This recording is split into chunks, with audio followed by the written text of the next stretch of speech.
Iniciamos con uno de nuestros primeros temas. Este es nomenclaturas. Así es, ¿qué es una nomenclatura? ¿Para qué nos sirve? ¿Cómo podemos encontrarla? Bueno, en este video desglosaremos dichas preguntas, así como también analizaremos los 8 tipos de diferentes nomenclaturas que se le pueden aplicar a los elementos o compuestos que hoy conocemos. Empecemos. Así es, estamos listos y con toda la actitud con este nuevo tema, nomenclaturas de compuestos inorgánicos. Así es, probablemente tú ya hayas escuchado algo sobre este tema o tal vez ya te lo han enseñado pero tienes algunas dudas. Si tienes alguna duda, deja aquí en la cajita de comentarios. Así que, por lo mientras, continuaremos. Óxidos metálicos básicos. Cada uno de los siguientes nomenclaturas siempre van a tener una regla de nomenclatura. En este caso es añadir la palabra óxido antes del metal. En la parte superior derecha podemos ver cómo es la fórmula y cómo es la estructura específicamente. En este caso es M más O. Ahorita veremos qué es lo que significa. Ejemplo, vemos un oro, 2 o 3. Definitivamente esto está mal dicho, pero ahorita veremos cómo es la manera correcta. Y en la parte central vemos que esta imagen anexada solamente aplica según las valencias de la nomenclatura tradicional. Solamente es en la nomenclatura tradicional. Muy bien, pues en la nomenclatura sistemática quedaría trióxido de yodo. Como nos los indica nuestra regla, se le va a iniciar con un óxido. ¿Pero por qué tri? Bueno, tri viene de la palabra tres y se está ocupando tres, pues esto quiere decir que es trióxido de quiere decir de doble, que es de oro, di oro. Así es como se formaría trióxido de dioro.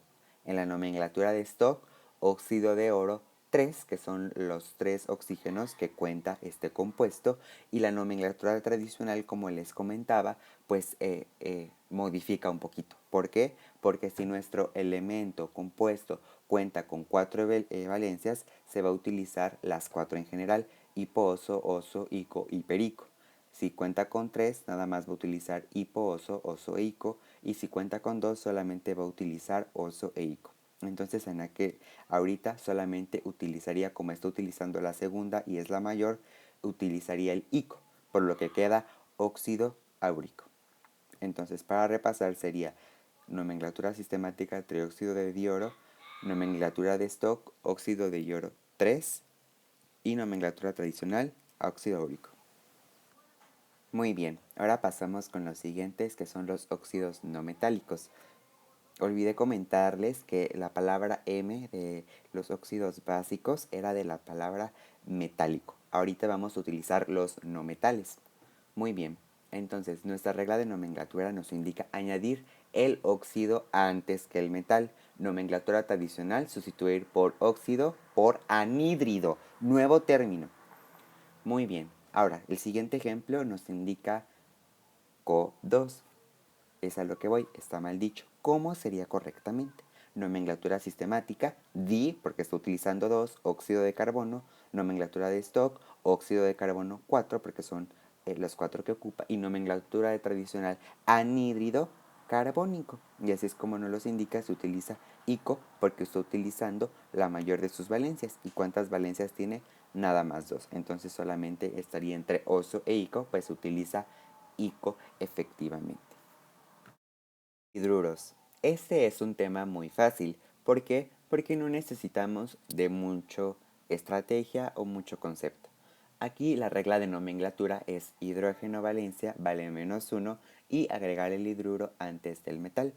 Entonces aquí en la parte superior derecha contamos con un metal y un hidruro. El ejemplo es MgH2, completamente mal dicho. Nomenclatura sistemática, dihidruro de magnesio, porque estamos utilizando 2. Nomenclatura de stock, hidruro de magnesio, no cambia. Y la nomenclatura tradicional, igual, hidruro de magnesio, porque no hay ningún cambio. Entonces, esos serían nuestros nombres que se le utilizarían a este compuesto. Y De esta manera estaría muy bien pronunciado y no habría errores. Entonces, hidruros, M, que es de metal, más hidrógeno. Los hidrácidos es un tema muy factible y principalmente no igual necesitan muchos conceptos. Aquí en la regla de nomenclatura, igual como ustedes podrán ver, solamente se utilizan ciertos elementos y cambia según su nomenclatura en disolución, que sería ácido, concepto hídrico, y en estado puro, concepto uro de hidrógeno. En este caso, ahora tenemos dos ejemplos, HCl, mal dicho, y H2S, también mal dicho. Aquí también vamos a anexar ahora nuestra imagen de valencias que solamente aplican a la nomenclatura tradicional. Nomenclatura sistemática no cambia, no existe. Igualmente en la de stock solamente tendremos en la tradicional ácido clorhídrico y en su estado puro cloruro de hidrógeno. Ácido sulfídrico y en su estado puro sulfuro de hidrógeno. Y así es como se les estaría nombrando a cada uno de estos. Recordemos la fórmula principal en la parte superior derecha es hidrógeno más un no metal. Hidrógeno más un metal. Esto es de suma importancia y para que tengan el dato. Hidróxidos. La regla de nomenclatura es agregar el hidróxido antes del metal. Ok, en este caso vamos a necesitar en la fórmula principal necesitamos un metal más un hidróxido. Así es como funcionará. También vamos a necesitar dos ejemplos para ver los distintos tipos que se pueden manifestar y anexamos también nuestra imagen central, la cual utilizamos solamente para nomenclatura tradicional. Regresamos a la parte de nomenclatura sistemática y ahí nos indica el primer ejemplo, monohidróxido de cobre. ¿Por qué mono? Porque mono viene de la variante 1. Y la siguiente que es dihidróxido de cobre. ¿Por qué di? Porque está utilizando 2. Nomenclatura de stock, hidróxido de cobre 1 como el mono porque solo utiliza 1, hidróxido de cobre 2 porque solo utiliza 2 y en la nomenclatura tradicional hidróxido, una disculpa, cuproso e hidróxido cúprico. Aquí cambia.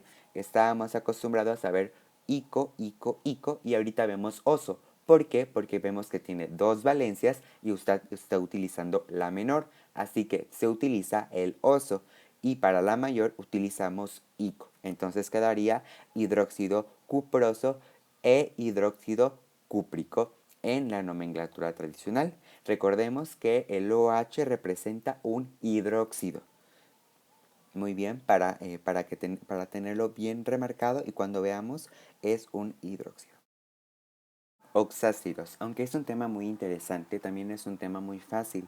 ¿Por qué? Bueno, aquí la regla de nomenclatura nos indica que se agrega agua en un anhídrido y agregar el ácido antes del anión. Esa es cuestión de nomenclatura. La fórmula principal de la parte superior derecha nos indica que es un hidrógeno más un no metal más un oxígeno. En el ejemplo puede que se vea muy largo o muy difícil de entender, pero no, realmente es una cuestión muy sencilla. ¿Por qué? Porque aquí no vamos a aplicar la nomenclatura sistemática, nos saltamos la nomenclatura de stock y solamente nos concentraremos en la nomenclatura tradicional. Aquí solamente se utiliza ácido hipofluoroso. Ahí se me fue una O, una disculpa. Y entonces, ¿por qué hipo? Bueno, porque tiene 3 nuestro ácido, así que como está utilizando el primero, queda como ácido hipofluoroso, porque así nos los indica nuestra imagen anexada según la nomenclatura tradicional. Recordemos, si tiene 4, se utiliza hipo, oso, oso e ico, perico. 3, hipo, oso, ico. Si tiene 2, oso e ico. Muy bien, pues ahora vamos con las sales binarias. Ahora son sales. ¿Qué cambia aquí? Bueno, pues ahora se va a agregar la terminación uro al no metal, según la regla de nomenclatura. Y aquí tenemos en la fórmula principal un metal más un no metal. Tenemos dos ejemplos porque bueno, aquí como nos los indica nuestra regla de nomenclatura, solamente se utilizan ciertos elementos y con ciertas valencias, -1, -2, -3 y -1. Los ejemplos, bueno, ahí los podemos ver y la nomenclatura sistemática no se aplica en este caso. La nomenclatura de stock queda como cloruro de sodio y seleniuro, como se le agrega el uro, como nos lo indica, de vanadio. En la nomenclatura tradicional, cloruro de sodio y seleniuro hipovanadoso. Se utiliza hipo, como lo habíamos visto, pues tiene 3 valencias, pues entonces en este caso se utiliza el hipovanadoso. Entonces, este es el término que se utiliza y recordemos que la nomenclatura sistemática no se aplica solamente en estos casos. Agregamos la terminación uro al cual no es metal. Se le agrega uro al no metal y solamente se van a utilizar ciertos elementos con ciertas valencias. Las sales neutras es la segunda parte de las sales y la regla de nomenclatura nos indica que vamos a utilizar aniones con terminación ito y ato.